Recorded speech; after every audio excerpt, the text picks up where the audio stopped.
Humpback Wales எனப்படும் 2 கூன் முதுகு திமிங்கலங்கள் உலகம் முழுவதும் 14,500 கிலோமீட்டர் தொலைவிற்கு நம்ப முடியாத அளவிற்கு பயணம் செய்துள்ளது. இந்த 2 கூன் முதுகு திமிங்கலங்களும் ஆஸ்திரேலியாவிற்கும் பிரேசிலுக்கும் இடையே தனித்தனியான பயணங்களை மேற்கொண்டு உலகின் பெருங்கடல்கள் வழியாக 14,500 கிலோமீட்டருக்கும் அதிகமான தூரம் பயணித்து விஞ்ஞானிகளை வியப்பில் ஆழ்த்தியுள்ளது. இது இந்த இனத்தில் இதுவரை பதிவு செய்யப்பட்டதிலேயே மிக நீண்ட பயணம் என சொல்லப்படுகிறது. ஆராய்ச்சியாளர்கள் கிழக்கு ஆஸ்திரேலியா மற்றும் பிரேசிலில் உள்ள இனப்பெருக்க பகுதிகளில் அவற்றின் வால்களின் அடிப்பகுதியில் உள்ள ஃப்ளூக்ஸ் எனப்படும் தனித்துவமான அடையாளங்களை கொண்டு இந்த திமிங்கலங்களை அடையாளம் கண்டுள்ளனர். இந்த 2 திமிங்கலங்களும் எதிர் திசைகளில் பயணித்திருந்திருக்கிறது. இந்த கூன் முதுகு திமிங்கல கூட்டங்களில் இதற்கு முன் ஆவணப்படுத்தப்படாத ஒரு அசாதாரண அளவிலான இயங்குதிறனை வெளிப்படுத்துவதாக சொல்லப்படுகிறது. இந்த கண்டுபிடிப்புகள் திமிங்கலங்களின் இடம்பெயர்வு மற்றும் பெருங்கடல்களுக்கு அப்பால் உள்ள திமிங்கல கூட்டங்களுக்கு இடையிலான இணைப்பு குறித்து விஞ்ஞானிகள் அறிந்திருப்பதை மறு வடிவமைப்பு செய்துள்ளது.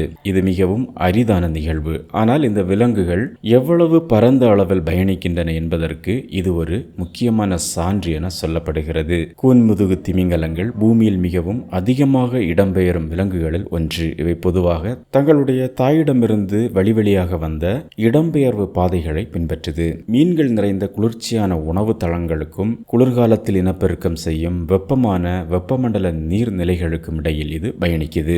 இந்த கடல் பாலூட்டிகளை கண்காணிப்பது மிகவும் கடினமான ஒன்று என சொல்லப்படுகிறது. ஏனென்றால் அவை தங்களுடைய வாழ்நாளின் பெரும்பகுதியை நீருக்கடியில் கழிக்கிறது. இந்த புதிய ஆய்விற்காக உலகெங்கிலும் உள்ள ஆராய்ச்சியாளர்கள் மற்றும் விஞ்ஞானிகளால் 40 ஆண்டுகளாக சேகரிக்கப்பட்ட 19,000க்கும் மேற்பட்ட திமிங்கல புகைப்படங்களை விஞ்ஞானிகள் ஆய்வு செய்துள்ளனர். திமிங்கல படங்களை அடையாளம் காணும் மென்பொருளை பயன்படுத்தி பல ஆண்டுகள் இடைவெளியில் தொலைதூர பகுதிகளில் தோன்றும் தனிப்பட்ட திமிங்கலங்களை அடையாளம் காண திமிங்கல வால்களின் தனித்துவமான வண்ண வடிவங்களையும் கரடு முரடான விளிம்புகளையும் ஒப்பிட்டு பார்த்துள்ளனர். இதில் ஒரு திமிங்கலம் 15,000 கிலோமீட்டருக்கும் சற்று அதிகமாக பயணித்துள்ளது.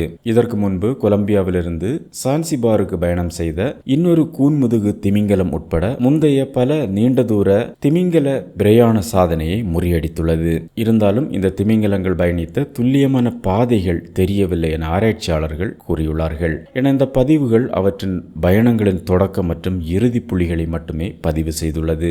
உணவு உண்பது இனப்பெருக்க இடங்களுக்கு இடையிலான பருவகால இடப்பெயர்வுகளைப் போலல்லாமல் திமிங்கலங்கள் முற்றிலும் தனித்தனியான இனப்பெருக்க கூட்டங்களுக்கு இடையில் இடம்பெயர்வதாக பொதுவாக அறியப்படவில்லை.